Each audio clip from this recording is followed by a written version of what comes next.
week of the season because a lot of jockeying for position is still going on. Hellertown has the #1 spot. As Gary said, the Orioles and the Creekers are battling. The Hellertown Royals, you kind of got the sense the last couple of weeks that they knew they were the #1 team. They lost more games in the last 2.5 weeks than they had lost in the first 2.5 months. We asked Bob Surfos about that a little bit, and he said, you know, every team goes through a lull. We're getting ours in out of the way before the playoffs start. And really, when you looked at how they were playing, they were hitting the cover off the ball. They were getting awesome pitching. They're still playing good, not just the invincible Royals that we saw a couple weeks ago. Well, they're in a lull, just the opposite for Martins Creek. They've won 8 in a row. And they've been getting everybody back. When we saw them a couple weeks ago, they had 4 people out. There were 2 their primary pitchers were out. 2 of their position players were out. They're getting everyone back. One of those players, Ray Snyder, will be getting the ball tonight. They're looking for a solid effort from him, a very talented, young, and crafty left-hander that has had success at just about every level. They're looking to get out to an early jump. And, of course, Ray Snyder, if he pitches anywhere his normal capabilities, he'll be able to at least control the Royals' bats tonight. Yeah, it's a 3-game week for these teams. Both of them played last night. Both of them won last night. This is kind of a preview of what maybe the championship playoffs will be all about. It's Martins Creek taking on Hellertown. It's the Blue Mountain League game of the week. Stay with us.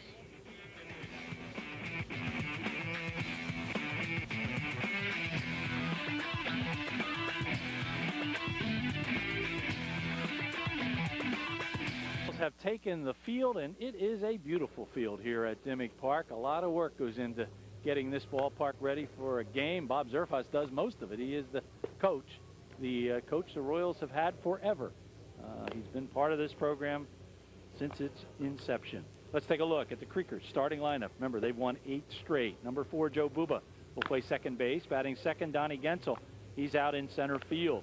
Batting third, Brandon Leslie, the third baseman. He'll wear number 11. Batting cleanup, Brandon Nardella. He had a home run, a double, and 3 RBIs last night. He'll play left field. He wears number 3. Jesse Borden will catch and wear number 10. Eric Schmidt, who is just all battered up, will be a DH tonight. He will not catch. He'll wear number 19, and he'll bat 6th. Batting 7th, number 21, Kevin Walbert, the first baseman. Batting 8th is number 1, Omar Torres, the right fielder. And batting 9th is the shortstop, Jim Borton. He wears number 6. Defensively, the Royals will have Mark Angelo, who leads the league in hitting at first base. Jake DeBoer at second. Chris Grinovitsky is at shortstop. Chris Sewell is at third. Mike Bortz in left. Ian Burley in center. And Kevin Thompson is in right field. Behind home plate is Mark Nicholas. And out on the mound is the venerable, a long time, Ryan Amy has been part of this baseball team. Ryan is in his 11th season. Ryan is pitching his 11th game, 45 2/3 innings, given up 20 runs, 18 earned. 44 hits. He struck out 42. He has walked a dozen. 5-1 on the season. 2.76 ERA. Ryan Amy has been one of the top pitchers in this league forever. Here's Joe Buba, who steps in. He'll take a look at the first pitch, and it is a fastball, strike 1. Buba steps in, batting .345 with 20 hits, 3 doubles, 13 runs scored, 10 RBIs. And I'm Gary Laubach, and sitting alongside of me, as he has all season long, is Chris Michael. We're glad you're with us. The count evened up at 1-1. Probably a bigger ball game for the Creekers, as it looks like, Chris, the matchups are pretty well set. Hellertown will take on Vinecrest in the semifinals, and it looks like the Creekers will take on Starters. Starters has a half-a-game lead right now on the Creekers, and nobody likes to go to Martins Creek to play, so they would love to get that home field advantage. Yeah, a little bit more relaxed atmosphere when you're coming home. The familiar ballpark really helps out when you get to playoff time and when you're in a 5-game series.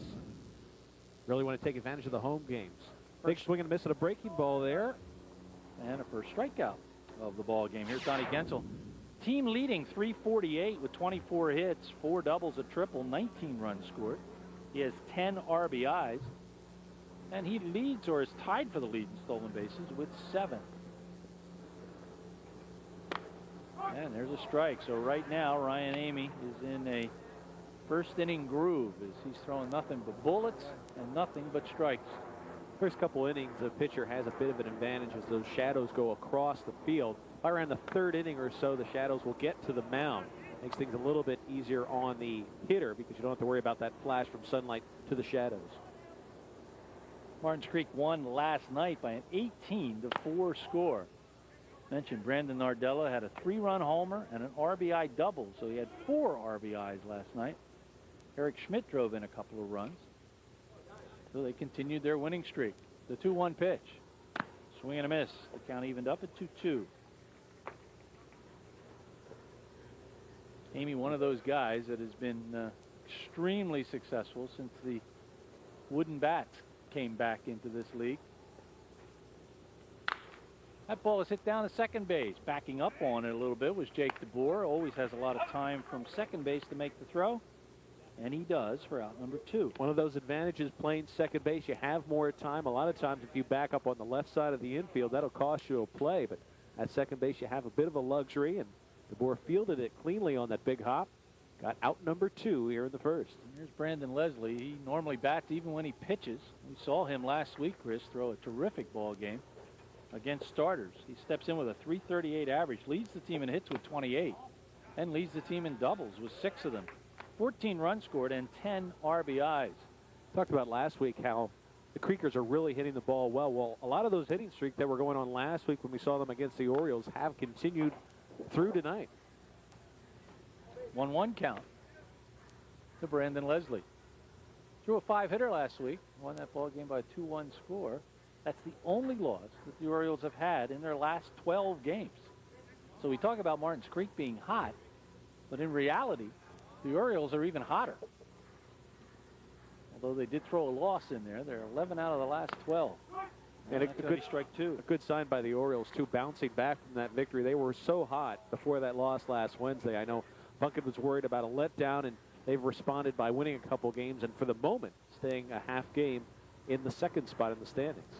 And weather permitting, we will have one of the semifinal games for you next Tuesday night. Part of our Blue Mountain League Game of the Week. It continues into the playoffs. 1-2 count on the foul ball.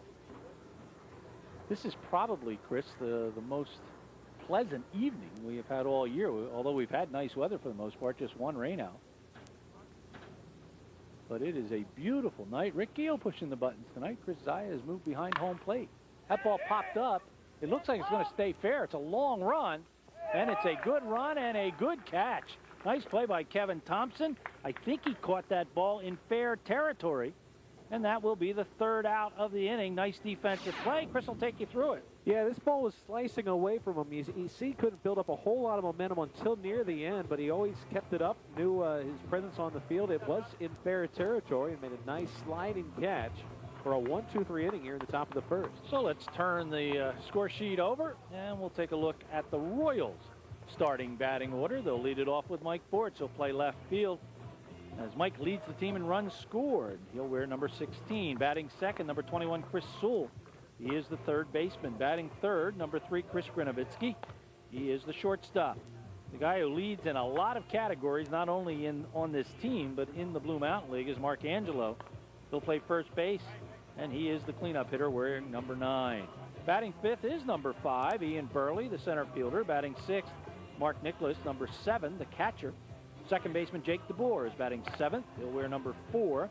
Batting 8th is number 41, Kevin Thompson, the right fielder. And Rocky Giancarelli, normally out on the mound, will get a shot at DHing tonight. He DH'd last night and now currently 0 for 1 on the season. Looking at the defense, Kevin Walbert at first, Joe Buba at second, Jim Borton at shortstop, Brandon Leslie is at third base, Brandon Nardello in left, Donnie Gensel is in center, and Omar Torres in right field.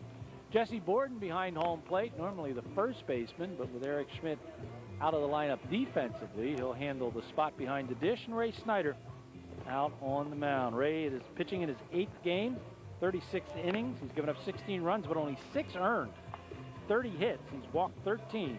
He has struck out 26, and he's 4-0 on the season with an outstanding 1.17 ERA. Ray Snyder on the mound for the Creekers. Comes in leading the team with that 1.17 ERA, and really throughout his career has had good success against right-handers and left-handers. Throws a fastball, but has a very good curve and a changeup. He'll utilize the changeup a little bit more to right-handed hitters, but still very tough to hit off him. A little bit deceptive in that slow rocking delivery, and then he comes at you with the heat. And then, as we said, he does have 3 pretty good pitches to throw at hitters. And he has the second best ERA in the league, only behind Steve Munshine, 0.76. There you get a look at the guys in blue. John Fleck behind home plate on the right. Mike Litzenberger is out in the shade. He's got a nice comfortable spot out there along the first base line.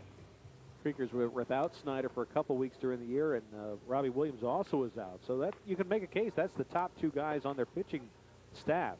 So you look at them being out for a couple weeks, and they weathered that storm without those guys in the lineup. They appear to be back at full strength now, right in time for the playoffs to start next week.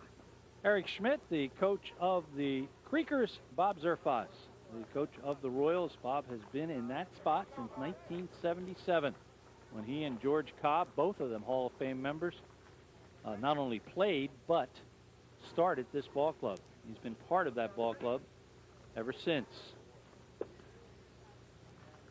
Bob with over 760 victories as the coach. Stepping in is Mike Bortz, 379 with 33 hits, 5 doubles. He has a 666 home runs. Leads the team, as we mentioned, in runs scored with 25 of them, 19 RBIs, and he can steal some bases. He has 6 of them on the year. Strike one to Mike Bortz. Change up. 1-1. Or make it 0-2. And swing.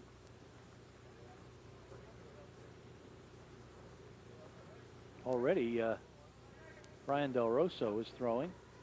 Brian was penciled in as a potential center fielder tonight, but he can also pitch, and looks like he's warming up the pitch. That's a fly ball, another long run, and that evades Omar Torres and hustling to second base, and the umpire gives a late call but calls him safe on the double. Yeah, Jim Morton, the shortstop, a little late in coming over. That ball, just like the ball that was hit at the top half of this inning, just kind of hung up there for a while. No one really gets a read on it. You see Torres shifted around a little bit the other way, so he has a long run. Gets it on one big hop, and then Morton just steps up. Looks like he has the tag down there in time, but like Litzenberger says, he beat the play. You get a look at it, very close bang-bang play. At second base is Mike Bortz. Chris Sewell steps in, batting .304 with 24 hits, a couple of doubles, 8 runs scored, and 9 RBIs. Ball one to Sewell. May they make the correction on the scoreboard? It is 0-1. This one he beats down to third, and not great base running that time by Mike Bortz as he gets tagged out. So a base running gaff to eliminate Bortz, who is in scoring position. Goes down as a fielder's choice, unassisted by the third baseman, Brandon Leslie. Yeah, major mistake there by Bortz. The rule of thumb always is anything hit to the right side, you hold up on, and obviously the play's right in front of him. He started to stop and then realized he had already committed himself and then tried to go around. Hensel was right there to fly the tag. So here's Chris Grinovich, 316 on the season with 31 hits. Leads the team in doubles with 7. And he hits this one down to third base. Possible double play. 5, 4, 3. That looked easy, and that ends the inning. So no runs. There was a base hit, but that was eliminated by the double play. Nobody left on base. At the end of one, Leslie. And Leslie, well, this is the play at third base, and he stayed with the play right there. Here's a look at the double play, and a good job getting rid of that ball in a hurry, because you see the runner isn't even in the picture at that point. That allows for the second baseman, Joe Buba, to have a clear passing, clear throwing lane to first base. The runner by that time had peeled off because that ball had gotten to second base so quickly, and as a result, you don't have to rush that throw over to first. What comes in a box but is out of this world? It's the new TiVo Premier from RCN, exclusive with RCN Video On Demand. The coolest TiVo box ever is way more than a DVR. It's a web box, a movie box, a music box, all wrapped up into one easy-to-use device. You can get all this in store. It's only yours from RCN. Call 1-800-RING-RCN.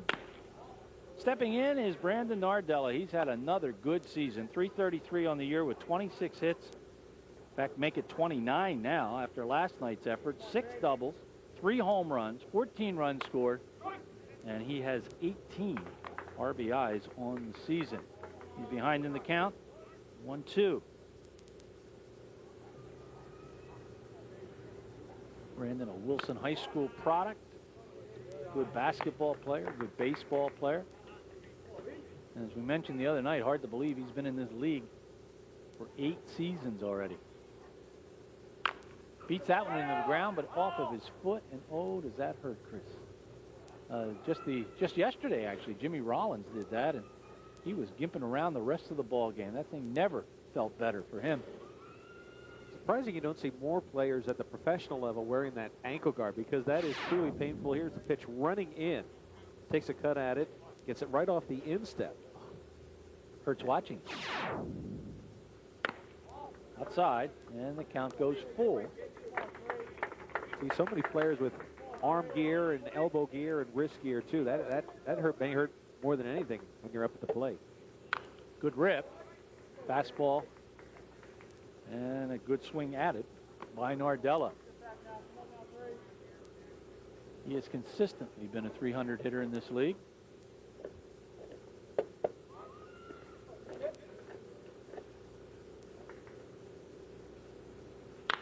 Punches that ball to right, got a lot on it. Back to get it is Kevin Thompson, and he'll put it away for out number 1. Brandon got out in front of that one a little bit. He's a guy that really you can put in the lineup just about anywhere. We've seen him hitting 6th and 5th last week, and now he's in the cleanup spot. So here comes Jesse Borden, the catcher, 256 on the season with 20 hits. He has a double, a couple of home runs, 17 runs scored, and 16 RBIs.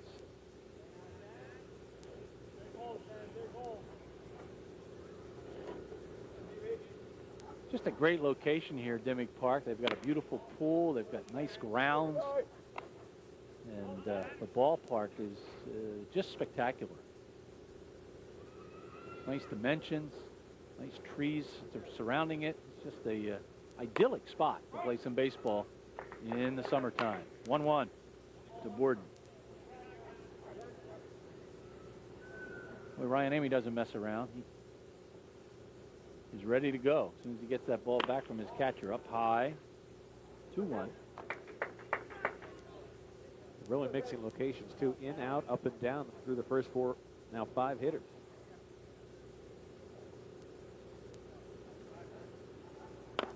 Little low. Count goes full. We're checked at 3-1. And the second straight 3-ball count for Ryan Amy. He will put Borden on. No threat to steal. Does not have a stolen base all year. First walk of the ball game. Just the 13th of the season for Ryan Amy. Came in with a great strikeout to walk ratio, 42 Ks to 22 walks. Now he has a 1-out base runner with a pretty good hitter at the plate now. Eric Schmidt, a couple of RBIs last night. He now has 8 on the season. He has missed quite a few ball games because of injury to his hand. Eric comes in batting .342 with 32 hits. Strike 1. He has 4 doubles. And he has scored 8 runs.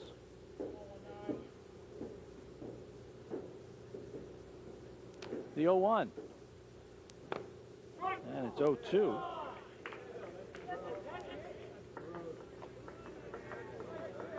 Eric really didn't like that call. He didn't think that was even close. And that was a big pitch there, because this might be a pretty good hit and run situation here. Schmidt makes good contact with the ball. Borden's not a great runner, but if you put him in motion, you can have some good things happen. But now 0-2, you can't do that.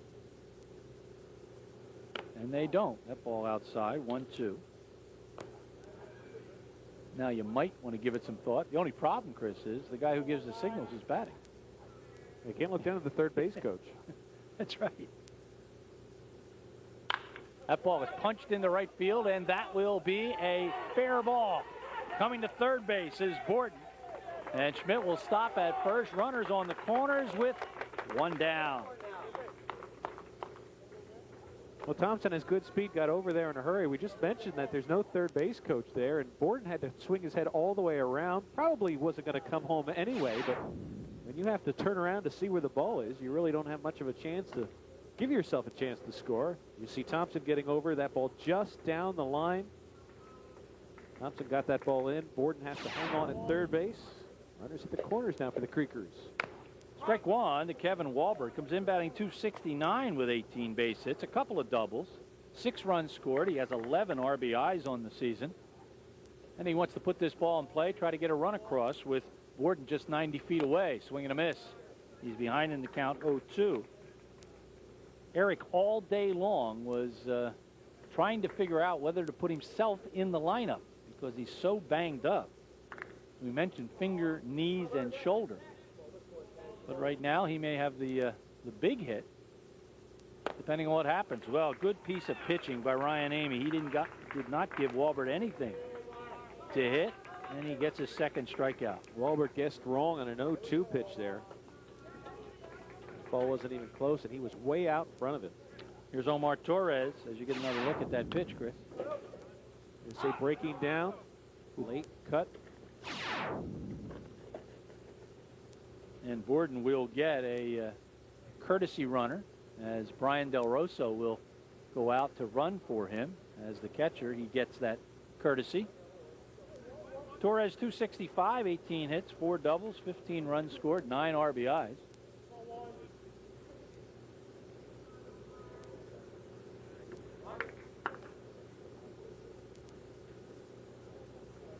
As Amy trying to get out of a little bit of a jam. Runners on the corners. Swing and a miss, strike one. Amy shook off his catcher a couple of times before throwing that last pitch. Like something off speed, Torres was out in front.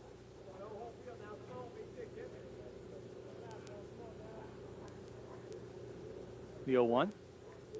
Oh, nice pitch. 0-2. Really has him guessing up there, Chris. He used to say this would be pitching backwards, or like the American League used to do. Started off with something off speed, came back with another breaking ball there, and Torres guessed wrong again. Now he's in the hole. Fastball, but out of the strike zone, makes it 1-2. Used to be in the National League, you start off fastball, first 2 pitches, and then go with the breaking ball stuff. But Amy reversing the order here. The 1-2 pitch. Swung on and missed for the 3rd out of the inning. A couple of strikeouts in the inning. As we'll take a look at that as 2 runners are stranded. No runs, 1 hit. No errors.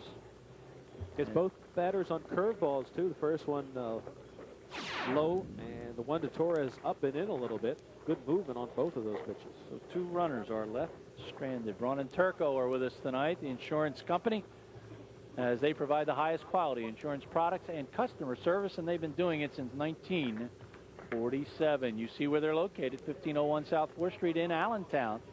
Their number is 797-5828, area code 610-797-5828 for auto insurance, home insurance, business insurance, and life insurance. Braun and Turco is the place to go. Proud sponsors of Blue Mountain League Baseball. So we expected some strong pitching. We've seen it here early on. As batters 4, 5, and 6 will step in for the Hellertown Royals. And the leading hitter in this league right now is Mark Angelo. He'll step in as the cleanup hitter, batting .442. Although he's in a little bit of a slump for him, he's 0 for his last 8. 34 base hits, that's a team lead. 7 doubles, team lead. 8 home runs, team lead. 24 runs scored and 29 RBIs. That's the team lead. Mark's brother, also on the roster, Greg, who was a pitcher, but Greg hurt himself about midway through the season, so he is done. And Chris, I can't imagine a Martins Creek game, and O.R. Pacioli at the moment is not in the stands. So he must have some kind of important meeting or something tonight. Yeah, usually he's right behind us, unless he found a different location down the left or right field lines. Don't see him yet. Mark Angelo to get his first look tonight at Ray Snyder. And we know he's not on vacation. He already took that. A couple weeks ago he told us about his vacation. And he kept checking every night about how his team was doing from, I believe he was in Puerto Rico. Strike one. And strike two. These pitchers are finding the strike zone. They're staying ahead of the batters for the most part. The curveball there looked like Angelo was going to give up on that, thinking it was coming inside, and just bent back right over the plate. That was a high, tight fastball, kind of the normal 0-2 pitch. Bird did a good job reaching back. I don't know if he was looking outer half of the plate, but he had to reach across his body. Doesn't really matter with a runner on base, but might have got crossed up there. Hellertown won last night by a 9-2 score over Easton. Mark Nicholas drove in 3 runs. In that ball game, Kevin Thompson homered. And Dan Leah and Ken Longernecker combined for a 4-hitter. Game played at Easton High School field. Actually, I went over to see that ball game. That last pitch, Angelo was right on that pitch. Snyder did a good job of getting it in on him, but Angelo was waiting for the curve. And that's going to be strike 3. Looking for out number 1 and the first strikeout for Ray Snyder. 27th K of the season. He also with a pretty good strikeout to walk ratio, 2-to-1 ratio. Came back curveball. That was a little slower curve, a little more taking time and developing. Came right over the plate. Starters stayed hot last night. They beat Limeport 9-2. Adam Sant 4 for 5 with 2 home runs and 5 RBIs. And Steve Munshine with another great outing. Wins that ball game 9-2. Ian Burley, 265 on the season with 18 hits, 4 doubles, 16 runs scored, and 6 RBIs. Former Lafayette center fielder Ian Burley heading the count now 2-0.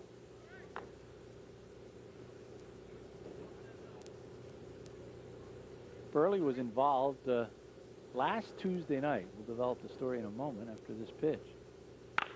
Well, maybe we won't. We will. It's a foul ball, 2-1. He was part of a double play by the catcher as he was chasing his teammate who was trying to score the tying run against Vinecrest in the bottom of the 6th, ball 3, and on a base hit, a run scored. The bases were loaded. Trying to score from second, but holding up because he wasn't sure about the base hit. And Burley did not hold up, as that's going to be a base hit for Ian. And he caught up to the base runner. The base runner was thrown out at home, and Burley was tagged out at home. Neither run scored. They lost the ball game by 1.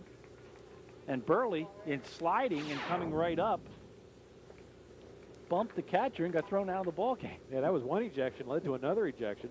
Burley, nice job just sending that one right back through the box. Second hit of the game for the Royals. Here's Mark Nicholas, 156, 10 base hits, 1 of them a home run. 5 RBI, 5 runs scored and 9 RBIs. Ball 1 to Mark Nicholas. Burley has 5 stolen bases and has pretty good speed. And of course, Eric Schmidt not behind the dish tonight for Martins Creek, so running is a bigger option for the Royals. And Snyder has a pretty good move. We just saw that step-off, pick-off move in which he'll just throw that ball without even stepping to first, just slinging that ball over there. Getting around on that pitch is Nicholas. Count evened up at 1-1 as he sends that one out towards the Chaise Lounge seats. By the way, we checked with the umpiring crew after the last game we were here, and the line of trees is the dead ball area. And in fact, they have not even put up those white chalk marks that we had here earlier. Everything that you see in grass, left of the trees all the way around on the right side and the left side is in play. Down to second base, trying to turn to is Booba. Booba to Borton, over to first.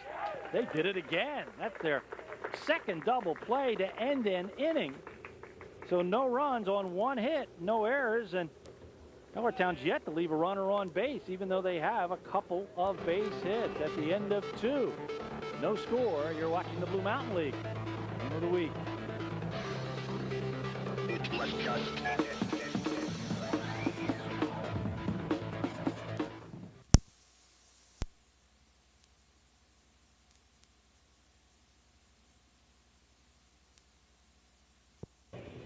Will be batters 2 and 3. Jim Borton steps in, 191 on the year with 17 hits. A couple of doubles, a home run, 13 runs scored. He leads the team, or tied for the lead, with 17 RBIs on the year. Jim Borton getting his first look at Ryan Amy. Amy in trouble last inning, but he worked his way out of it with a couple of strikeouts to end the inning. So he's given up 1 base hit.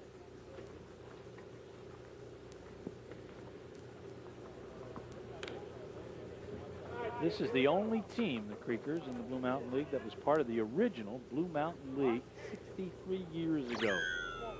They've been in the league for 56 years.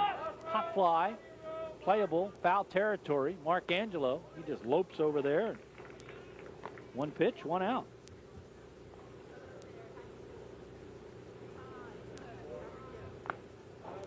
That brings up Joe Buba, a strikeout victim in the first. He's 0 for 1.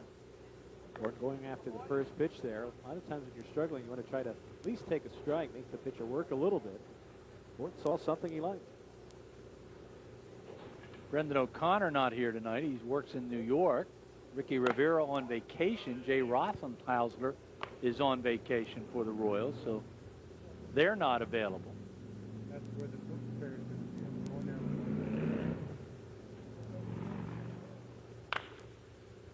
Foul ball. As we were speculating the last time we saw a Royals game, they will be without a couple people for the playoffs. They'll lose a couple key people. I believe it's the weekend of the what will be the second round.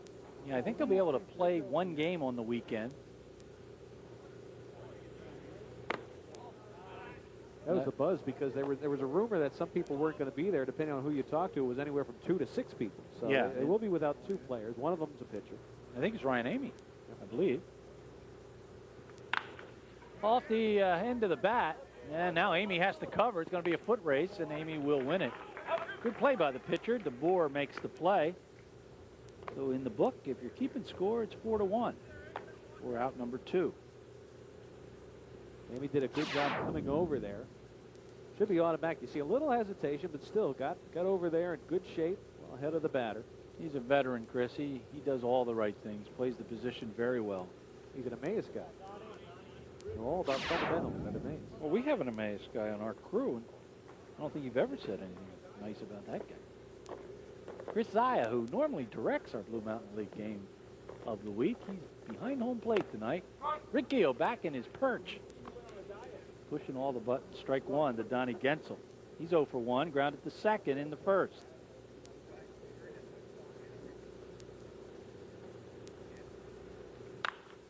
That'll be a foul ball out of play, and the count 0-2. Where'd he go? Both these pitchers have done a good job staying ahead of the hitters.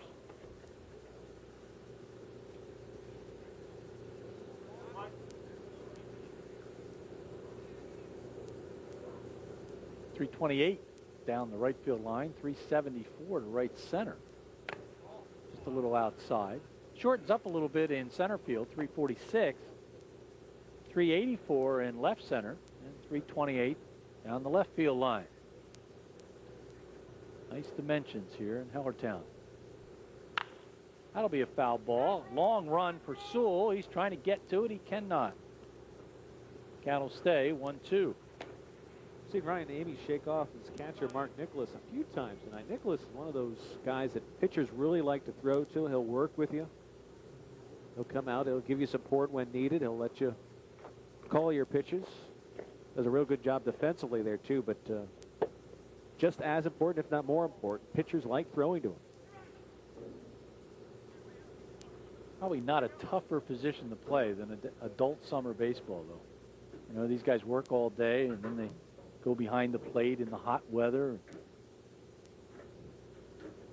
Takes its toll on your knees. That's a long shot. Mike Bortz looks like he's going to just drift under it, and he will put it away for the third out of the inning. No runs, no hits, no errors. Nobody left on base. We're just cruising along here as we have no score after 2.5. Well, Starters is with us tonight. They always bring us the trivia question, but let's talk about them first. They have Starters Pub. That's on Route 378. Starters Riverport. That's at 2nd Street in Bethlehem. And Starters Clubhouse, which is located at the Bethlehem Golf Course.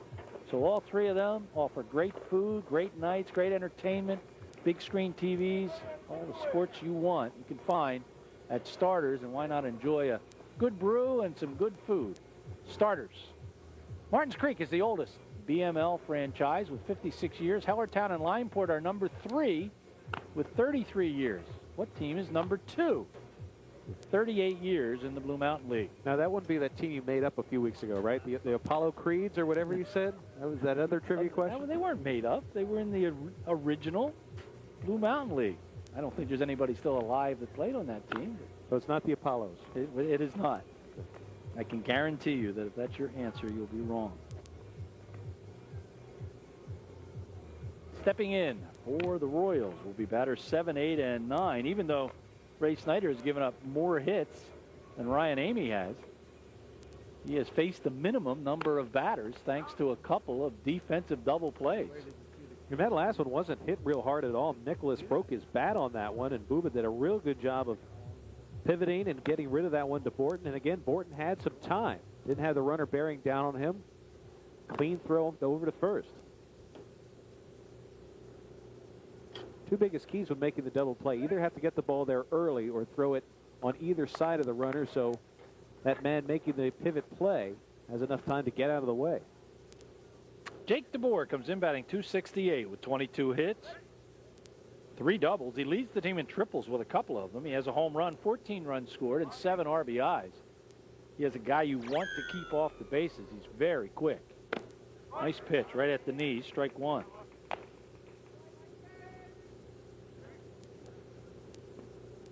Two outstanding pitchers going at it tonight. And they have looked outstanding. The 0-1. 1-1. I think I've only noticed one batter get ball 1. Everything else has been strike 1.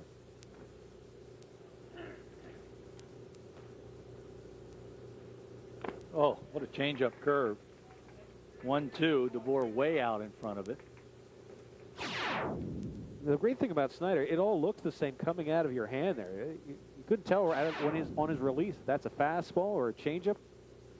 The ball just died. Each team has 1 game left. Hellertown will take on the Orioles at Egypt on Thursday. And the Creekers have the Giants of Northampton. That game will be at Northampton on Thursday. Snyder a little upset with himself that time. Kind of bounced it up there. But again, that arm motion was pretty much the same there. Throwing a fastball. Didn't get the location he wanted. Just getting under it a little bit, so Brandon Nardella, if he can fight the sun, will have the play, and he will put it away for out number 1.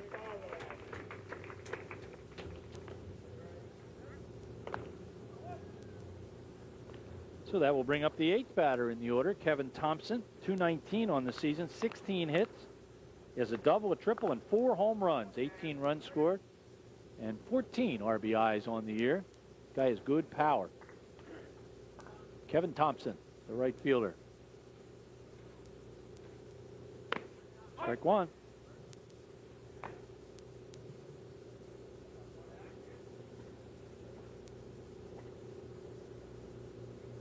Royals, of course, are the defending Blue Mountain League champions.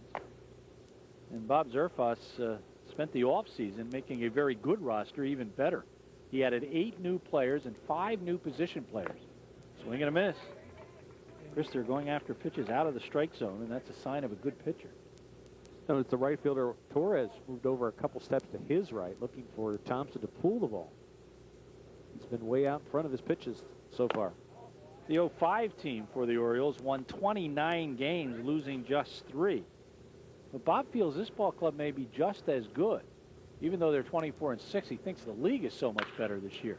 That ball was hit hard and deep. Back is Omar Torres, and he will not catch it. It looked like he got to it and just could not come up with the catch, and that will be a double for Kevin Thompson. You know, we just mentioned he was shifted over a little bit more in the power alley in right center field. Had a long run coming over there, went into the shadows, and couldn't pick it cleanly. Take another look at it, and Chris, you know, Torres was there actually to make the catch. Just doesn't come up with it. And Thompson with the right idea there on that changeup outer half of the plate, going with that, trying to serve that ball to right field, and it just kept going on Torres. Well, with the depleted bench, Bob Zerfas has gone to one of his pitchers, Rocky Jancarelli. Rocky 0 for 1 on the season. He does have a run scored. He'll pop this one up. Should be playable for shortstop Jim Borton. So one pitch, and Jancarelli is retired on the pop fly. So another chance for Ray Snyder to work his way out of this inning, although Chrissy won't need a double play to do it. Mike Bortz will step up. Bortz got a double in the first inning. He hit one right down the line. And then a base running gaff by Bortz on a ground ball to third. He tried to come over to third base, was tagged out.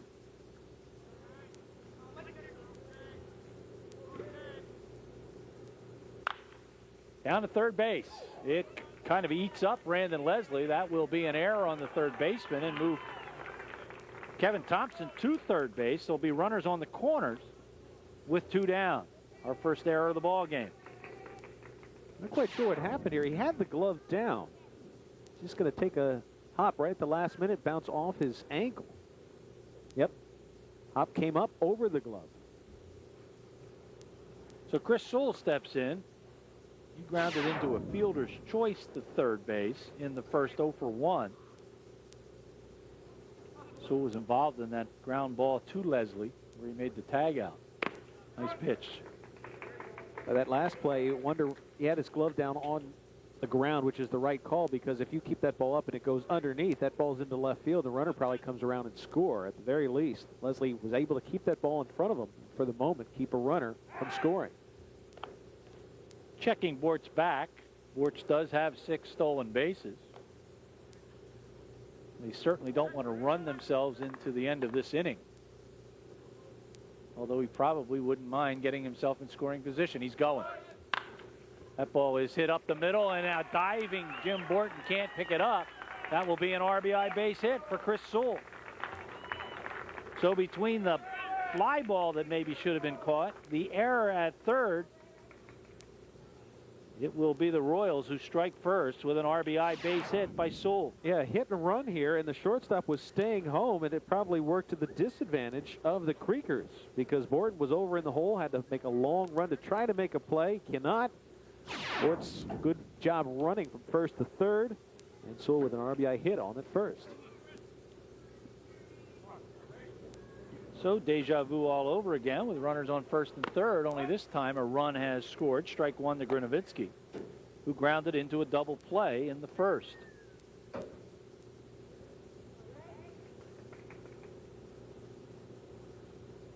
That will be an unearned run because of the error that would have ended the inning. 1-1 count.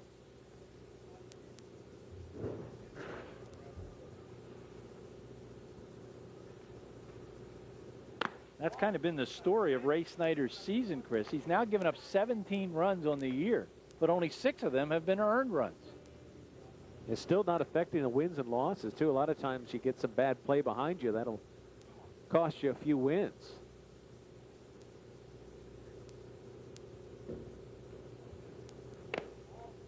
Give a little credit to Bob Zerfas on that last play by running the runner. It certainly made the situation different with Borton not covering. As Chris mentioned, he did not get over into the hole where the ball was. And that ball is going to be smacked out into left field. That will be an RBI base hit for Grinovitsky. So Hellertown now leads this one by a 2-0 score. Coming around the score is Mike Bortz. And that time, Brandon Nardella was in just the right position to field that one. Sully was looking up as he was coming up to second base, had thoughts about getting to third base, but the ball's hit right to Nardella. Only has a couple steps over to his right. Has the play right in front of him. Could make a play if Sully tried for third base, so he had to hold on at second. Now the Royals with 2 in on and 2 out. For Mark Angelo, who struck out looking in the second. He's 0 for 1. And he's kind of mired in a small slump right now. Strike 1 to Angelo. Nice stop by Jesse Borden. And the count evened up at 1-1. Second base Sewell, first base Grinovitsky.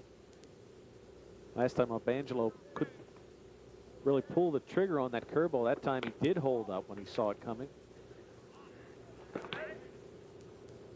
2-1.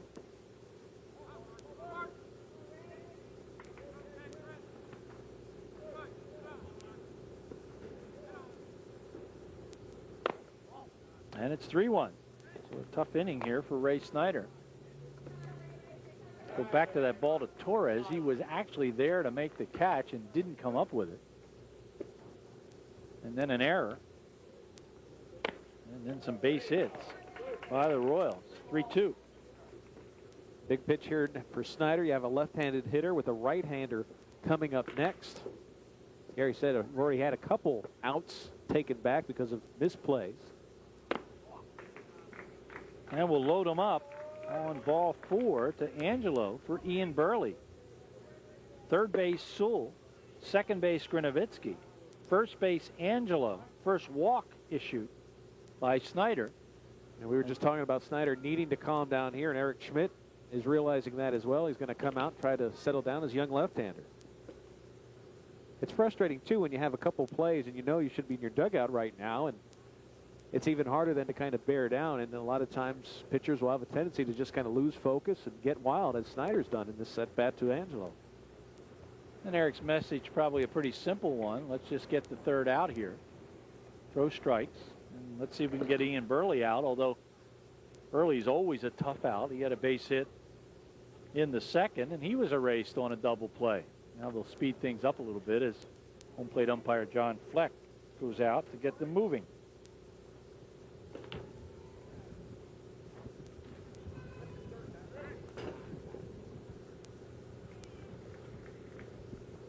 Eric wanted to give his pitcher as much time as possible, waited until the umpire was all the way out to the mound. How about that play last week with Don Mattingly stepping on the mound twice? They made him take his pitcher out. Had to take out his closer in a key spot because he stepped on the mound twice. Your driver's license. Well, got to know the rules. 2-0. Nowhere to put him. Actually, the umpires in that game didn't understand the rule because you're allowed to finish your at-bat to that hitter, and then you can bring in a new pitcher.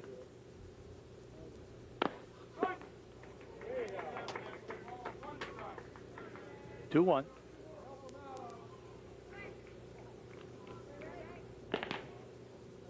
Greg Taylor warming up for the Creekers. There's a ground ball to shortstop. That will end the inning. Well, maybe not. It does, as Jim Borton did a little double clutching there. He thought he was going to try to get Mark Angelo at second and then changed his mind. But let's take a look at a fly ball that ends up being a double. And this one that ends up opening up the floodgates a little bit. 2 runs, as you'll get a look at one of them here, on 3 hits. There was 1 error, and the bases were left loaded. 2-0 at the end of 3. When we come back, Chris Michael will take us through innings 4, 5, and 6. Stay with us. Town in Dimmick Park, along with Gary Laubach, I'm Chris Michael. Our final regular season Blue Mountain League baseball game of the week. We'll have at least one playoff game coming your way next week. The playoff positions yet to be determined officially. Hellertown already has established themselves as the #1 team, and Martins Creek one of 3 teams right now with the other 3 playoff positions. Brandon Leslie leads things off here in the top of the 4th inning. Takes the first pitch low. Brandon flied out to right field in his first plate appearance. And you know, Chris, coming off an error last inning that kind of led to the 2 runs scored, you know he wants to try to get himself on base and figure out a way to get some runs in, and he'll do just that. Solid hit down the left field line, one hop and over the fence. Leslie leads things off here in the top of the 4th inning with a ground rule double. Second hit of the ball game for the Creekers. They'll bring the tying run to the plate in Brandon Nardella. Take another look at it. He jumps all over this pitch. It's a fastball, and he really, if he gets under that a little bit, it's out of here. It is a 1-hopper, lands about 3 feet shy of the fence. You know, when you make an error in the field, there's 2 ways you can look at it. You can completely get it out of your mind and not let it affect your hitting, or you can bear down even more and try to use it to your advantage. Nardella flied out to right his first time up. He had a little bit of pop on his fly ball, too, in the 2nd inning. He's working out of the stretch for just the 2nd time tonight. Gets one over for strike 1. And Brandon didn't think it was over. He gave a look back at John Fleck. Looked like it was a little bit outside and low. That pitch bounces up there. 1 ball and 1 strike to Nardella. Saw Mark Nicholas there, Chris, set up right where that last pitch was. Mark hoping if you can put that same pitch right there as you get a look at Jancarelli as he's warming up, you'd get a couple of strikes. Didn't put it there. 1-1 pitch is served into left center field. Burley going over, but making the catch is Mike Forts. And holding on at second base is Brandon Leslie. A long, loud out by Brandon Nardella here in the top of the fourth. Well, he's hit a couple of long outs so far tonight. He got under that one just a little bit. As that one really carried nicely. Strong kid. Nardella with 2 hits last night, including a 3-run home run. So far, he's 0 for 2. And now Jesse Borden will step in. He walked his last time up. All the Creekers want to do, Chris, is get 1 run here. Get themselves back to within 1. You do not want to leave a leadoff double sitting out there at second base. I mentioned last week that Borden has been showing some patience at the plate. That has continued through this past week. He's walked 6 times in his last 5 games. One thing Nardella was unable to do was hit behind the runner and get him to third base. 0-1 pitch by Amy. Upstairs, 1-1. Amy continues to vary his location, working in and out, and that time up on Borden. Look at Leslie leading away from second base. Leslie does not have any steals. That one on the inside corner for strike 2. Creekers are no strangers to playoff baseball in the Blue Mountain League. They have 6 championships. 06, 07, 08, the last 3. 53, 54, and 96, the other 3. Looking to get back again this year. Little chopper on the right side. This will move the runner up. Fielded cleanly by Angelo. Makes the race to the bag in time. Leslie moves up to third base, but now there's 2 outs for Eric Schmidt. Schmidt singled to right his first time up. As Gary said, all you need is a little looper here to get a run back and get within 1.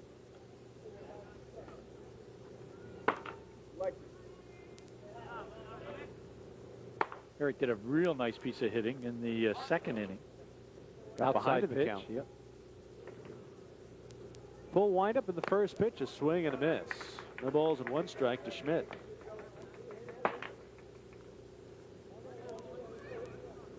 Seems like Ryan Amy gets stronger as he gets into a little bit of trouble.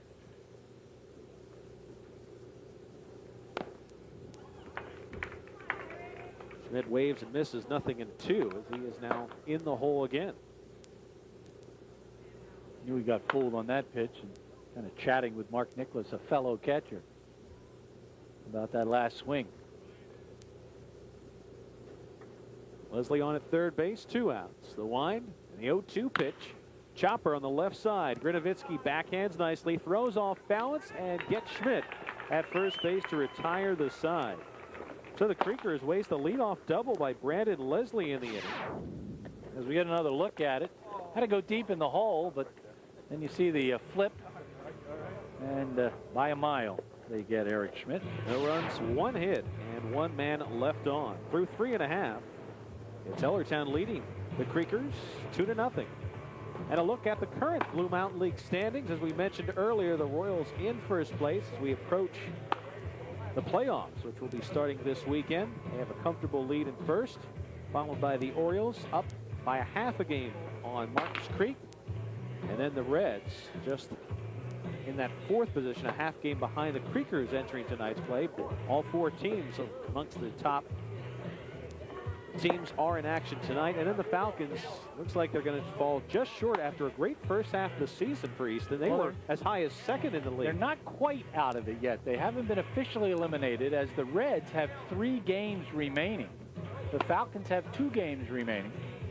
And one of those games would be the last game of the season, would be the Reds against the Falcons, if indeed the Reds cooperate and lose a couple of ball games. But they only need to win 1, and they will have a part of the playoff spot, one of the spots solidified. And with the Falcons, remember their first 4 games, they were without a lot of their key players.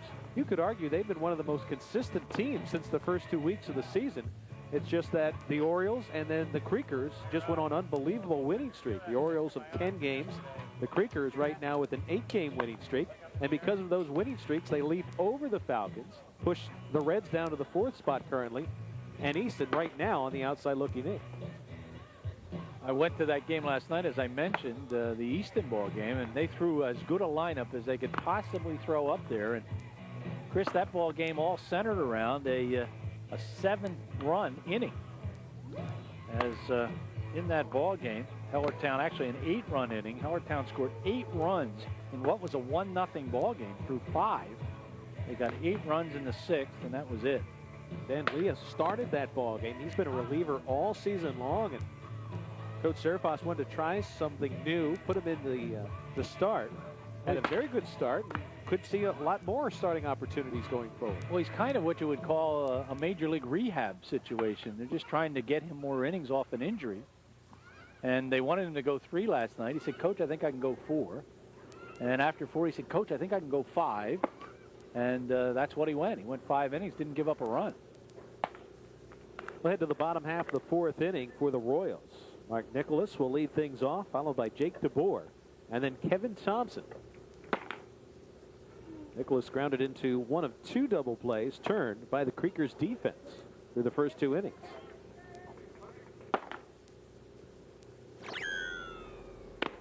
And a new pitcher on the mound for the Creekers. That's a big guy. It's Greg Taylor. He's a Freedom kid. Plays Freeman'sburg Legion baseball. Didn't look like a kid. He's 6'3", 190 pounds. And he is a big right-hander. Just his 2nd game, he has an 0-1 record. Pitched in 4 innings, allowed 6 hits, 5 earned runs, hit 3 batters, walked 1, struck out 2. His ERA at 8.75 as Nicholas skies one to right center field. Jetzel there and makes the catch for out number 1 here in the bottom of the 4th inning. You know, if you're a good pitcher, a good young pitcher, and having played in this league years ago and played also as a Legion player for a little while, there is no better competition locally than the Blue Mountain League. If you're going to earn your stripes, as they say, out on the mound, then these are the guys you want to face because they are terrific baseball players and they know how to hit. Jake DeBoer steps to the plate, flied out to left field his first time up. So Ray Snyder tonight goes 3 innings, gives up 2 unearned runs, allows 4 hits, struck out 1, and walked 1. Pitch over for strike 1. 1 ball and 1 strike to count to DeBoer. Jake had a good ball game against the Reds over the weekend, went 2 for 3 at the plate. Taylor winds in the 1-1. This is outside. 2 balls and 1 strike to DeBoer.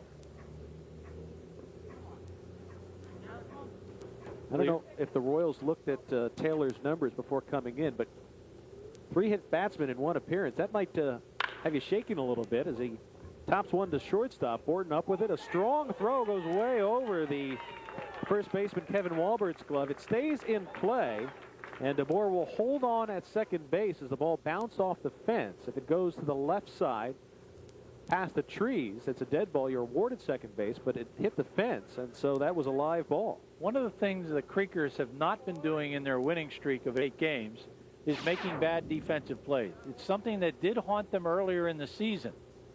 And tonight it's haunting them a little bit too, as that's their 2nd error of the ball game. And it puts a runner on second with just 1 down. Kevin Thompson launched one to right center field for a double his first time up. Came around to score the first run for the Royals. Batting with DeBoer at second, 1 out here in the bottom of the 4th. Runner takes off, pitches high, throw down to third is wide, and safe with the 8th stolen base of the season is DeBoer, and that pitch was called a strike up at the letters. So 1 ball and 1 strike to count to Thompson. What will go unnoticed in the stat sheet will be the great play by Brandon Leslie to keep a run from scoring, as that was not an easy throw to handle. And he handled it, and that kept DeBoer at third base. Last couple pitches have not pleased the Hellertown bench. They've been getting on Mr. Flack, the home plate umpire. Nice play by Jesse Borden to stop that pitch. That last pitch looked high, and it was a late strike call. That one misses low and away. 2 balls and 1 strike the count to Thompson. Mentioned that Taylor is a Freedom product and plays Legion ball at Freemansburg. This is his 2nd year in the Blue Mountain League. Multi-tool guy, has some speed, has some power. We've seen that weeks past. Has a strong arm in right field. Ooh, 3-1 pitch. Fastball. Wow. Called at the letters. That was the fastball of the night. Thompson thought that was a bit high. Took a few steps to first. Where's our gun? Might have been outside. Got up there in a hurry. 3 balls and 2 strikes to count. DeBoer off at third. 3-2 pitch. Low and away. Gets behind. Borton coming in to score will be DeBoer. And the Royals now lead at 3-0. And not stopping at first base is Thompson. The throw is wide. And Thompson starts to go, but then hangs on at second. 2 errors committed by the Royals. So the second one won't be charged as Thompson stays at second base. But a walk, a wild pitch, and a run scores for the Royals. There's the wild pitch. Looking back is Kevin Thompson, and he realizes that ball is going to go pretty far back. I can take second base here. So the wild pitch is a 2-base wild pitch. As Chris mentioned, no charged error on that play. Rocky Giancarelli steps to the plate, takes a high strike at the letters. Giancarelli, by his own admission, likes to get up there and hack. He's not like taking pitches. In fact, in his only plate appearance prior to tonight, he said he could have taken a walk, and he swung at a pitch that would have been ball 4. He doesn't like the walk, he said. Swung at his first pitch in the first at bat, popped out the short. Most pitchers don't like the bat. Chopper foul down the third base side. 1 ball and 2 strikes on Rocky Giancarelli. Thompson, the runner at second. We've had an error and a wild pitch, accounting for the first run. Here's Bob Zerfas. Now, he may bat tonight, Chris. He has batted in the Blue Mountain League in 6 decades. 6 decades he has come to the plate. And, Chris, he has a home run in 5 of those decades. Play is fielded nicely by Leslie, holds the runner at second. And Giancarelli is erased at first. 2 outs for Mike Bortz at the top of the order for the Royals. That's how long that Bob Zerfas has been around this Hellertown Royal team. And he told me he might just bat tonight. Come in as a DH. Bob Zerfas and I played college baseball together. He's a pitcher. He was a pitcher then, but he was a good hitter back then because he often would pinch hit at Moravian as we get another wild pitch. Second of the inning, Thompson moves up to third. Borton got back there quickly enough that Thomas really couldn't have a chance to score. A little deceiving with the backstop here. You have wood panels directly behind the catcher, so the ball hits that, it'll bounce back to you. But otherwise, you have wire meshing, and it's downhill behind the backstop, so it's really an adventure back there for catchers. That pitch is over for strike 1. 1 ball and 1 strike the count to Bortz, who's reached base twice tonight. Bob and I must have played Blue Mountain League against one another, although I don't have a real good recall of that. You do have a program, though, here, highlighting some of your one of the accomplishments. fans dropped one off and picked my best year. I'm glad he dropped that one off. Fly ball on the right side. Torres coming in, circling under it, and squeezes it for the final out of the inning. But the Royals tack on another run without the benefit of a hit. 1 error, and 1 man left on base. Through 4 full innings of play, it's Hellertown 3, Martins Creek 0. To start his 5th inning of work, he scattered 2 hits, striking out 3 and has walked 1 so far as he faced batters 7, 8, and 9. Here in the top of the 5th, Kevin Walbert will lead things off. A strikeout victim back in the 2nd inning. Wind by Amy, and the first pitch. Inside corner for strike 1 to Kevin Walbert. Amy allowed a single and a walk back in the 2nd inning, and a double in the 4th. And that has been it. Breaking ball over for strike 2, and Walbert has fallen behind 0-2. The pitching for the Creekers has just been outstanding in this winning streak. They've given up 3 earned runs, Chris, coming into the ball game in the last 42 innings. Well, they've now gone 46 innings. They haven't given up an earned run tonight. So even though they trail 3-0, they still have given up just 3 earned runs in the last 46 innings.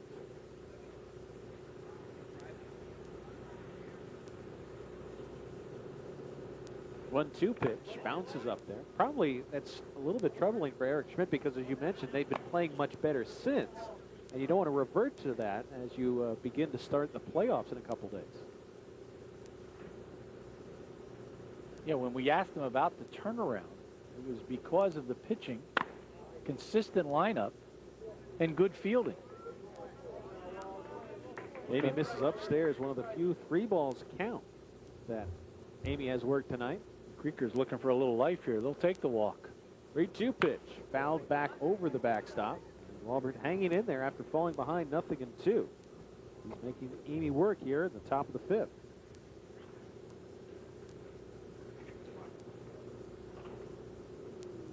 Amy ready again. The 3-2 delivery. Chop foul.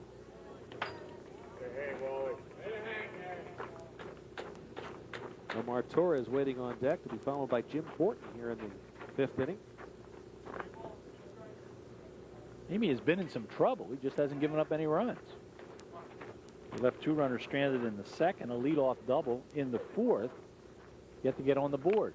Foul tip hung on to by Nicholas, and that's the 4th strikeout of the ball game for Ryan Amy, and 1 out here in the top of the 5th. Foul tip here. Mark Nicholas finds a way to grab this. There's the tip. It'll knock it down a little, and he stays right with it, and it's a snow cone. Second time Walbert retired on strikeouts. Torres, also a strikeout victim, back in the 2nd inning. Omar has been in the leadoff spot a couple times in the last few weeks. Also responded well with a couple extra base hits. Backs out of the way of the first pitch.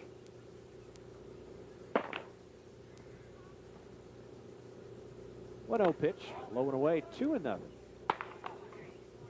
In our conversation with Bob Zerfas before the ball game, Chris, you can always tell he's one of these guys that just loves this game. He's already thinking about next season.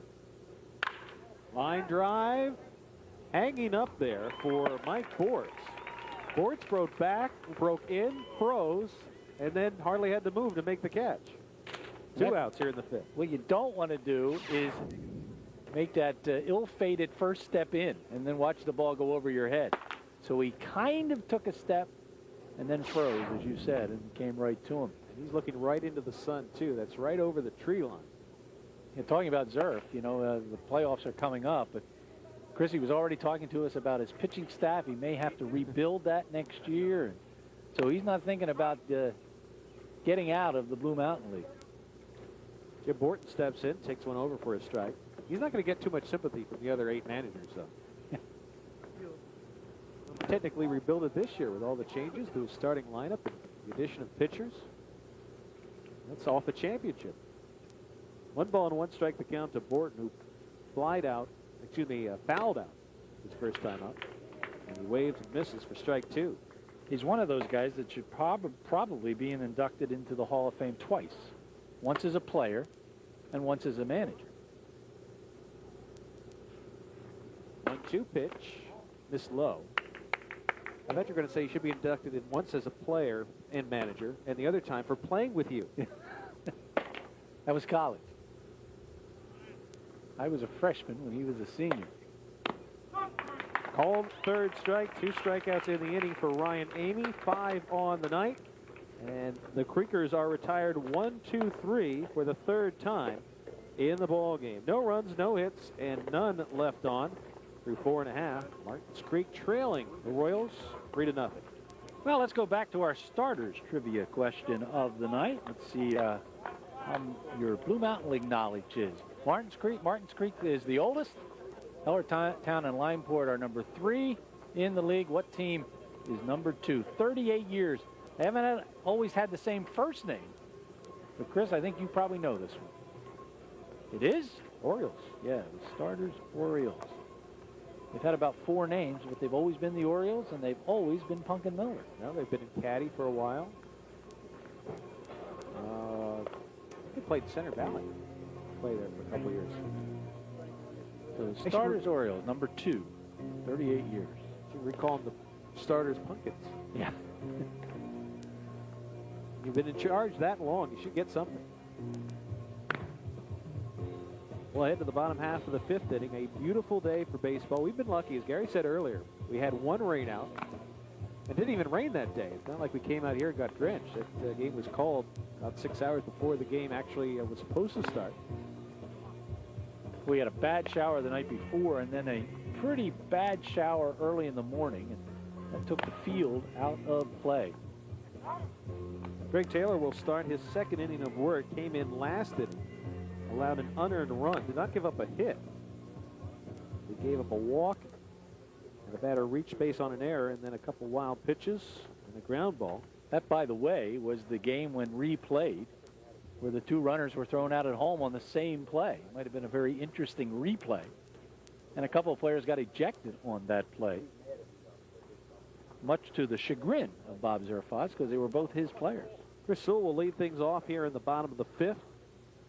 He's 1 for 2 with a run batted in, single to center, and also reached on a fielder's choice. Takes one on the corner for strike 1. He'll be followed by Chris Grinovitsky and Mark Angelo here in the bottom of the 5th inning. Had perhaps the biggest hit of the ball game, because he, with 2 outs, drove in that first run. The pitch misses outside. Chris, 20 years in the Blue Mountain League, 13 All-Star appearances, 7 All-League titles. He was also the manager of the year when he was with the Creekers back in 1996. Lined in the 1-1. Chopper up the middle, under the glove of Borton and into center field. His 2nd consecutive single to center as he leads things off here in the bottom of the 5th inning. Yeah, I think almost an identical base hit as he had in the 4th. So he becomes the first player in the ball game with a couple of base hits. 6th hit of the game, and you see he'll just reach out and punch it right up the middle. Borton couldn't get to it. Chris Grinovitsky will step to the plate. He's 1 for 2 tonight. Singled to left and knocked in a run his last time up. He's now 7 for his last 14, which does not include 4 hit by pitches the last couple ball games. Takes 1 over for strike 1. More action in the Creekers bullpen as Brian Del Rosso warming up again. So he gets back to first base. He does have 3 stolen bases on the season.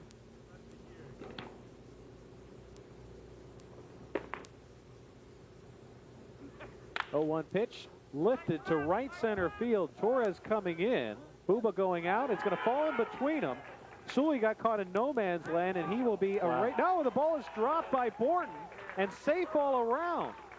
A Texas League single for Grinovitsky. Sully, who could have been erased at second, gets there as Borton can't hang on to the ball. And the Royals have 2 men on and nobody out here in the bottom of the 5th. Well, we'll use the replay to do the scoring. First of all, as let's see if we want to charge an error to the second baseman. We do. And now who has the error here? We're going to have to say that's on the shortstop. So an error on the second baseman, error on the shortstop, safe all around. 4 errors in the ball game now. Not a great throw, but probably one that should have been caught. Yeah, Borton had it, and then it snuck out of his glove. Here's a broken bat ball lifted to left center field. Coming in and playing it on a hop is Nardella. The throw to third is in time to erase Sully, who's had an adventure on the base paths. Well, speaking of adventure, how about poor Mark Angelo, who's just dying to get a base hit to break that slump he's in. So he finally gets what is considered to be a base hit anytime, but it's not. This is going to be a fielder's choice. 7-5, and a nice play by Nardella. And Chris Sewell is going to have to start saying, what can I do on the base paths to try to figure all this out? And Nardella not only did he do a good job of getting that ball to third, but he didn't sell out on what he was going to do with that. It looked like Sully was caught in no man's land because Nardella looked like he was going to make a play right up until the last moment. Ian Burley stepped to the plate. Runners at first and second, 1 out here in the 5th. Royals leading by a 3-0 score. That pitch is fouled over the backstop. No balls and 1 strike to Burley. He's also 1 for 2.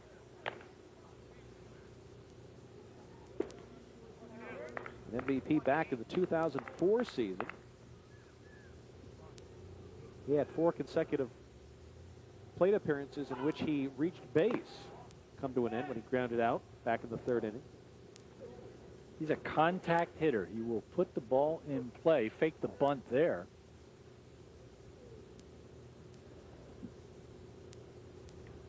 One pitch. Breaking ball low and away. 2 balls and 1 strike to Burley. Grinovitsky on at second base. Angelo at first. Grinovitsky can run. Good Wheels leading away from second. 2-1 pitch. Fly ball. That could Right get out of center here. field. Gensel going over towards the wall. Turns and it's gone. A 3-run home run for Ian Burley. His first round tripper of the season. As the Royals are blowing the roof off here in the 5th inning. And they now lead by a 6-0 score. Well, when I mentioned, Chris, that he was a contact hitter, I did not want to imply that he usually makes that kind of contact, but he jumped all over that one. And it looked like he was out of here from the very beginning. And he kind of knows it as he's into the home run trot. As that one not quite straight away center field. And, you know, he didn't make the mistake this time of catching up to the guys in front of him, as Burley was the guy who had that second out recorded. Mark Nicholas steps to the plate, and as Taylor was about to throw the ball, time was called. The ball came loose in the outfield. Grinovitsky scores. Angelo scores. And, of course, Burley scores. Nicholas trying to join the hit parade 0 for 2 with a ground out into a double play and a fly out. 7 hits now for Hellertown tonight. The kick in the 0-1. Breaking balls upstairs. Those are the first earned runs allowed tonight. And that Just 2 of them. will not help Taylor's ERA out. He came in with an ERA of 8.75. That ball's fouled out of play, right field side and into the trees. 1 ball and 2 strikes to count to Nicholas. Well, we mentioned Greg Taylor is a young kid. He's a kid learning to pitch, and you will pay the price in this league. These guys can hit, and he's got a lot of power, Chris. He's got a good fastball, but these guys can all hit the fastball. Breaking ball called 3rd strike. Nicholas doesn't like that, but as a catcher, he won't argue too much. I want to keep that strike zone the way it is for his pitcher, Ryan Ames. Well, he argues a little more than usual. He did not like this. He thought it was up. Obviously, when it got to the catcher, it was okay, but he didn't think it crossed his body in the strike zone, and he was probably right. Jake DeBoer reached on an error his last time up, came around to score. That was the 2nd run for the Royals tonight. Well, Chris, Del Rosso continuing to warm in the Creeker bullpen. It looks like the Royals are going to dominate the Creekers this season, as they are on their way to winning their 4th game. As you get a look at the bullpen, the Royals beat the Creekers 5-3 on June 15th. They beat them 8-6 on June 30th, and 15-6 on a game televised by RCN. So they're looking to go 4-0 against Martins Creek. Taylor winds in the 1-1. Chopper to shortstop. Morton fields it cleanly. Throw across is in time. That's out number 2. Excuse me, 3rd out of the inning. And for the Royals, they scored 3 runs, 3 hits, and none left on base. The big blow, Ian Burley with a 3-run blast to right center field. That home run has the Royals up 6-0 at the end of 5. The highest quality insurance products and customer service since 1947. Proud sponsors of Blue Mountain League Baseball, located on 4th Street in Allentown. Give them a call, 610-797-5828 for auto, home, business, and life insurance questions. 3 runs on a couple of base hits in that last inning. There were a couple of errors committed.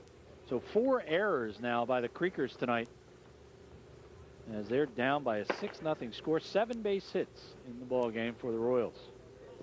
Ryan Amy on to start the 5th inning. Had a 1-2-3 inning last time, striking out 2. Now base batters 1, 2, and 3. Joe Buba will lead things off. Donnie Gensel and Brandon Leslie to follow. Wind by Amy. First pitch misses inside. Amy has struck out 5,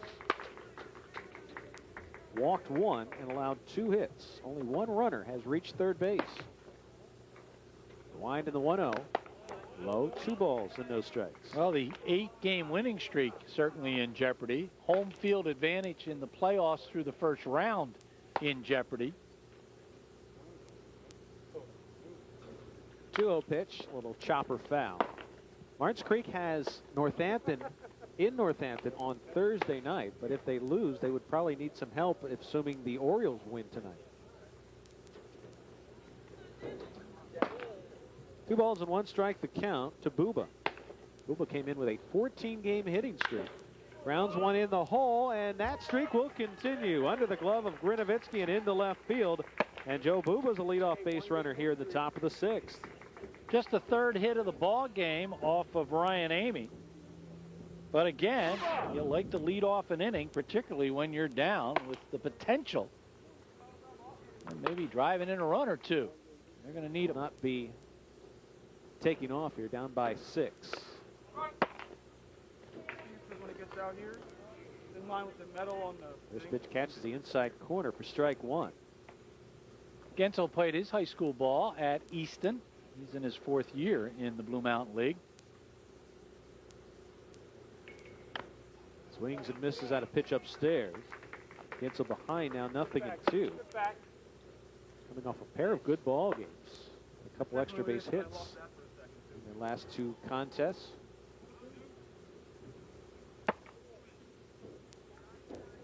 Now batting just over .340 on the season. Stretch by Amy, 0-2 pitch.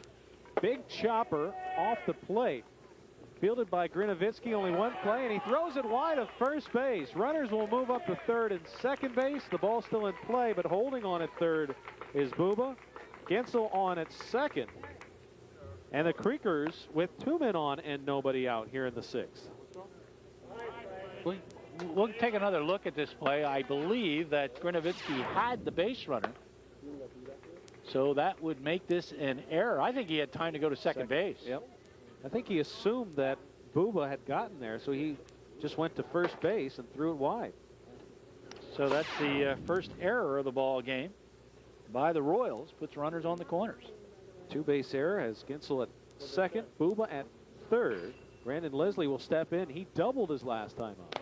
And he waves and misses at a pitch low and away for strike 1. Gensel lined one down the left field line that took 1 hop and went over the fence. And he now has hit safely in 8 straight ball games.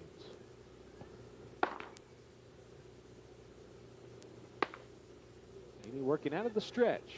0-1 pitch. Bounces up there. Nicholas keeps it in front of him. Didn't know it, as he was looking all over for the baseball. It was right by his right foot. Usually your dugout will shout 12 o'clock, 9 o'clock, 3 o'clock. That's the worst feeling when it's right under you because they don't know what to say. Well, you can't tell time. Well, digital watches. That would confuse the heck out of me. Amy stretches. 1-1 pitch. That one's over for strike 2. He's had that slider working all night. Buba's doing his best off at 3rd, dancing off at 3rd, trying to get a running lead, trying to distract Amy. It has not worked so far.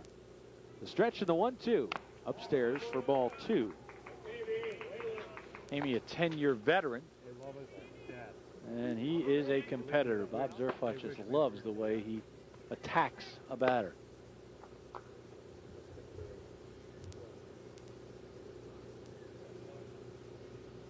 Kick in the 2-2 pitch. Just getting a piece of it is Leslie. That was that slider again. Jancarelli continues to loosen up in the Hellertown bullpen. He was predicting he'd get into this ball game, get some work in. Don't want to overextend your pitchers as you already have that #1 spot locked up. Make sure all the pitchers are fresh and ready to go for the playoffs. Scheduled to start next Saturday. They're going to go Saturday, Sunday, Tuesday in the first round. 2-2 pitch, a broken bat ground ball. Backhanded by Grinovitsky, but no play anywhere. Coming in to score is Joe Buba. Leslie on at first with an RBI hit, and it's now a 6-1 ball game here in the top of the 6th. Well, he sawed the bat off, did Amy, but the ball was hit in a perfect spot. No play for Grinovitsky. Good base running by Gensel. He's not going to take any chances about being thrown out at third base. So with the ball hit on the left side, he doesn't go anywhere. Boy, you see that bat sawed right off. 15th RBI for Leslie. He's on at first. Gensel holding on at second. Brandon Nardella steps to the plate. He's 0 for 2. He's had 2 long flyouts tonight. 1 to right, 1 to left. Creekers trying to get back in this ball game. First pitch is skied on the left side. Backing up is the third baseman Sully into foul ground. And he squeezes it for out number 1 here in the 6th. Boy, Brandon would like to have that pitch back. Trying to get a rally going here, and he's a guy that can keep a rally going. And fouled it off. Let's take a look at where the pitch was. Right down the heart of the plate. He wanted that one back. Out number 1. Jesse Borden steps to the plate. He's walked and grounded out to first. Now walked 7 times over the last 5+ ball games. Ironically, Gensel, if he was off on the pitch from second, he probably would have gotten to third because Sully and Grinovitsky were both committed to that play. And if he was running on contact, he probably would have gotten to third base as Borden fouls one out of play. But we talked about it earlier. With any ball hit on the right side, you never want to stray too far off the bag. That was another one right down the wheelhouse of Jesse Borden. He had a good rip at it, but round bat, round ball. It's not always easy to hit it square. Nardella's still upset with himself on that last pitch. Borden does have a couple home runs on the season. Be careful. Curtis has an 0-1 pitch. Breaking ball, swing and a miss. 0-2 to Borden. Eric Schmidt waiting on deck.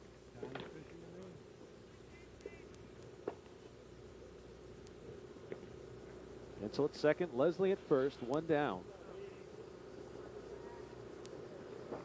0-2 pitch. It's low.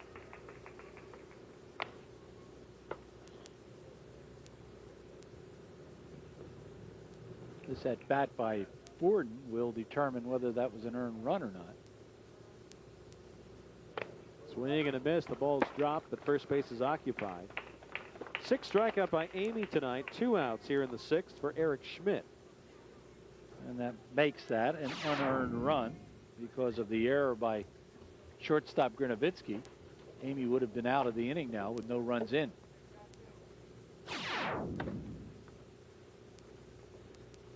Schmidt 1 for 2. His single went to right field. He grounded out to the shortstop.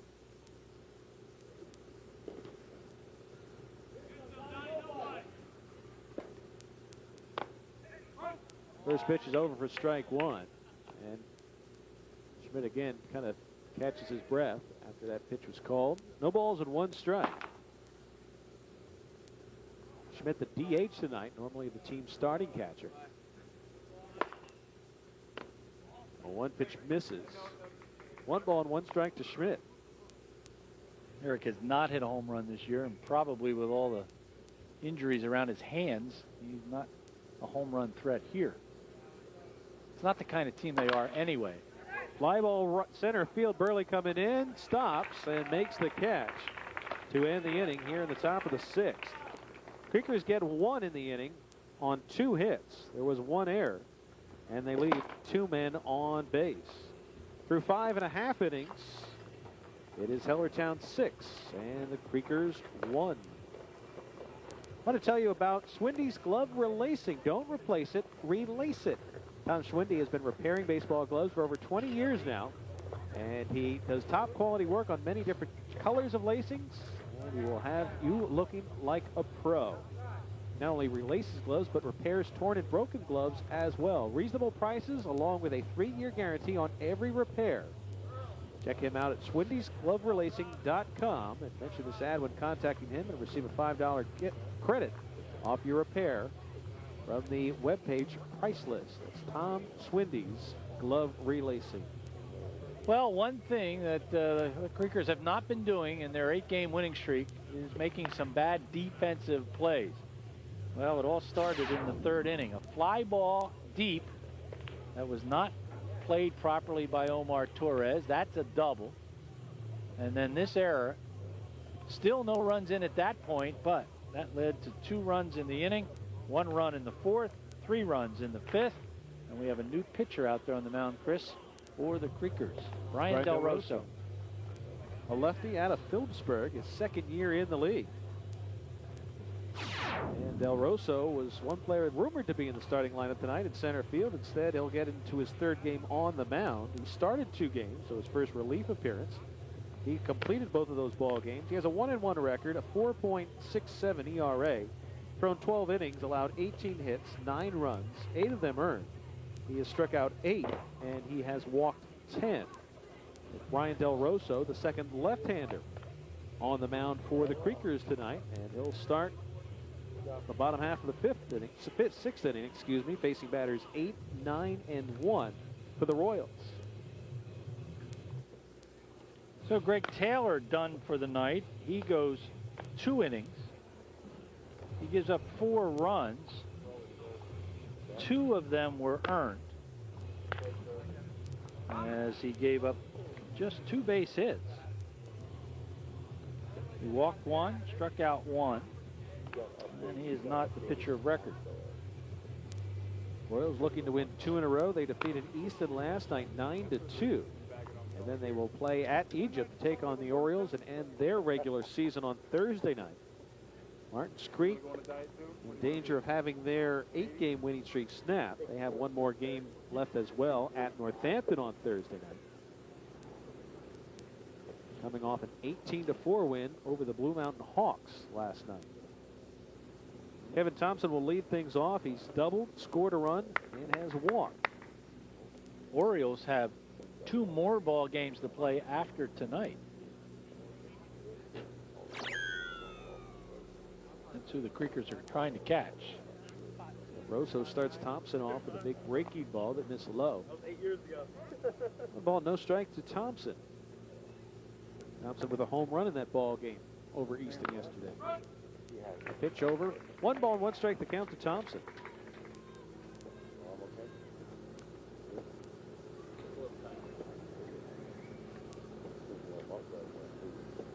On 1 pitch, swing and miss. A good fastball by Del Rosso. Almost has a false start in his windup. Kind of starts it, hesitates for a moment, then comes at you. 1-2 pitch. Launched to left field. Going back is Nardella. It will land and take a couple hops off the fence. Thompson rolling around second and will hold there. A leadoff double for Thompson, his 2nd 2-bagger of the ball game. He got himself a fastball and he took care of business. He's 2 for 2 on the night with a run scored. There it is, boom. Came right in on the fat of the bat. 1 hopper to the fence. Rocky Giancarelli will step to the plate. He's 0 for 2. Popped out to short and grounded out to third. And based on what Rocky told us before the ball game, I'm not throwing him a first ball fastball here. And he does, and he gets it over. Well, the scouting report's all out of whack now on Rocky. Fastball right down the middle. Now, wait a minute. If you're 0 for 3, you're worried about in your season, you're worried about a scouting report? Well, he was telling us all about his hitting prowess and how they're getting him ready to bat in the postseason. This is just a tune-up. So he's too valuable on the mound. Well, it doesn't look like we're going to see Zerf grab an aluminum bat. This probably would have been the spot if Bob was going to hit tonight. 0-2 pitch. Breaking ball away. 1 ball, 2 strikes to Giancarelli. Mike Bortz, the leadoff hitter, waiting on deck. Actually, it may really be all about Giancarelli as his next pitcher. If he takes him out as the DH, he can't put him back in as a pitcher. He hits this one well to left field. Nardella going towards the line, has some room in front of the fence and makes the catch. Thompson tags but holds on at second base. Good thing he did. Good throw and a throw down to second as Thompson scurries back. Giancarelli's retired for the first out of the inning. We never would have heard the end of it had that ball carried about another 5 feet. If a pitcher hits a home run, they never shut up. Would have been a fair ball. Would have been a home run. Would have been, should have been. Was not. Mike Bortz 1 for 3 tonight. He scored a run. Runner at second, one down. Two pretty solid hit balls so far off Del Rosso. One for an out, one for a double. Chris Sully waiting on deck, and Surfas still has not emerged from the dugout. He's still down third baseline. Well, that's cheating having a third base coach. Starters were doing it without third base coach a couple times tonight. There he is. There's Bob. Chris mentioned the Creekers without a coach when Eric's at bat. 1-1 pitch. Breaking ball low. The way we were setting up that he was going to take an at bat, I thought it was almost guaranteed he would do that tonight. Well, we chatted about it on the phone today. 2-1 pitch inside. 3-1 to Bortz. One of his modesty, he didn't want to make it appear as if he was batting because the game was on TV. And I said, Bob, you've had an at-bat for 6 decades. I said, I think it'd be neat for people to see you come up and swing the bat. Ball forward of Mike Bortz. First walk issued by Del Rosso. Runners at first and second with one out for Chris Sewell. He's had a good ball game tonight. 2 for 3 with a run knocked in.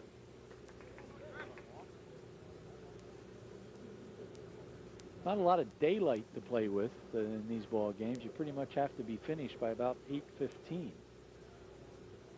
And this ball game right now about an hour and 35 minutes old. So he pops one up right side, foul territory. Walbert over, has room, and squeezes it for out number 2. Runners have to stay put at first and second. So it had a good night. He was 2 for 3. Now 2 for 4. He has an RBI. Chris Grinovitsky steps to the plate. Final chance for the Royals to get some insurance runs here in the bottom of the 6th inning with a 5-run cushion. Chris 1 for 2 with a run knocked in. And a single to left. 1 for 3, actually, Chris. He got on an error the last time up. And grounded into a double play. Would go along with that base hit.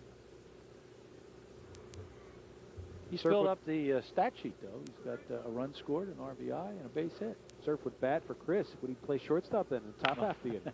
Rounder right back to the box. Del Rosso fields it, flips over to Walbert, and that will retire the side. For the Royals here in the bottom of the 6th, no runs, 1 hit, and 2 left on base. Gary Laubach returns for play-by-play in the 7th. After 6 full, it's the Royals 6 and the Creekers 1.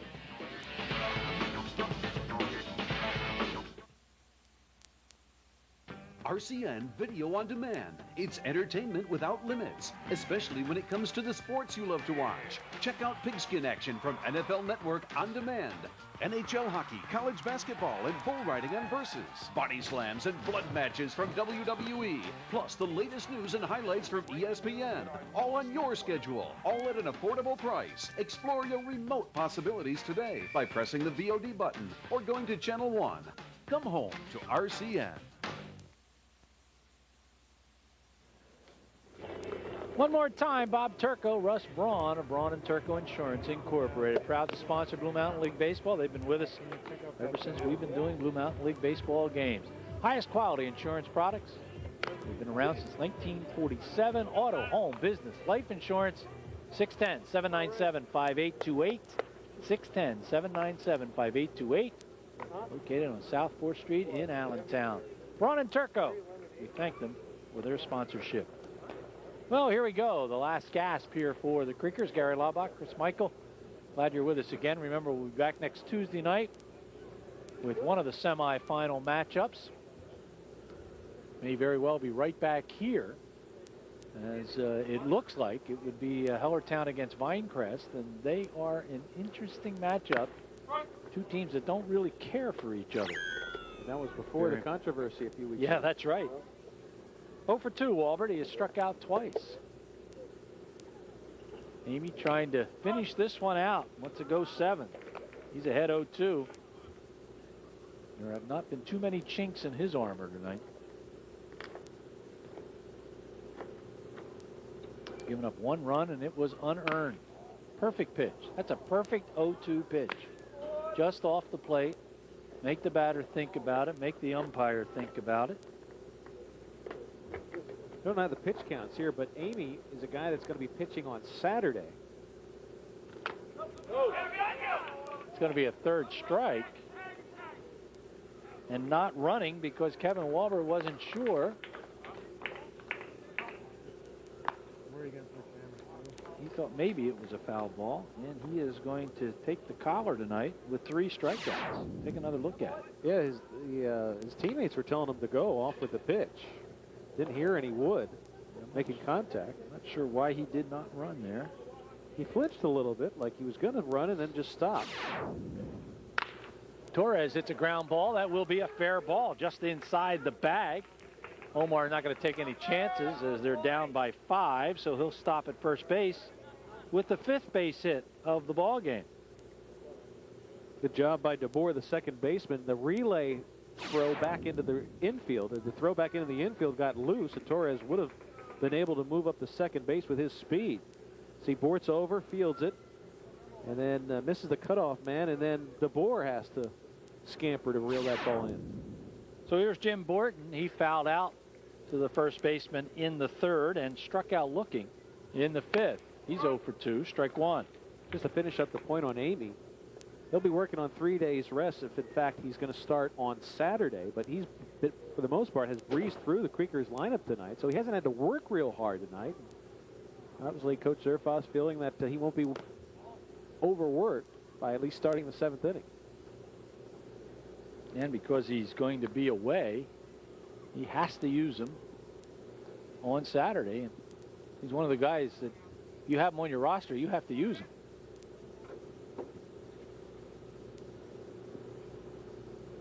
The 1-1 pitch. Beaten to the ground. Tough play for anybody. Hustling down the line, but Chris Sewell with a nice play at third base.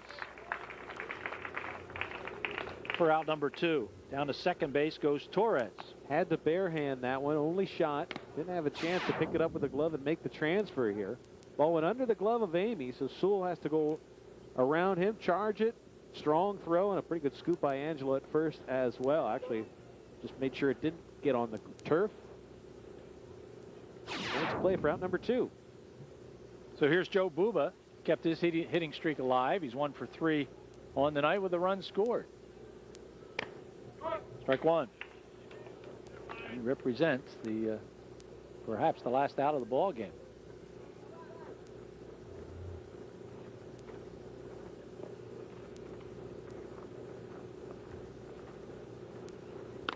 Inside, 1-1.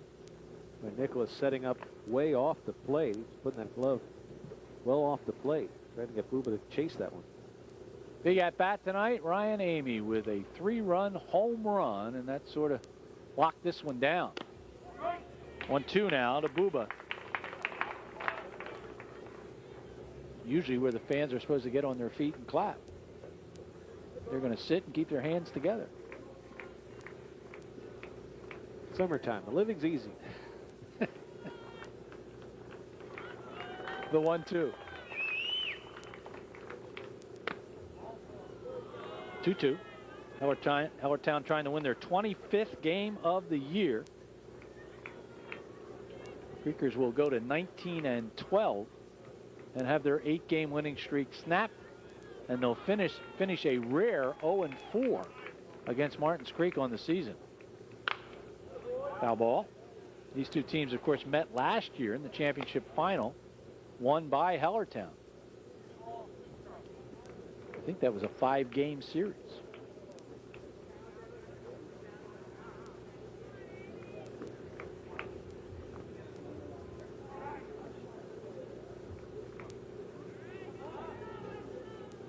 The 2-2.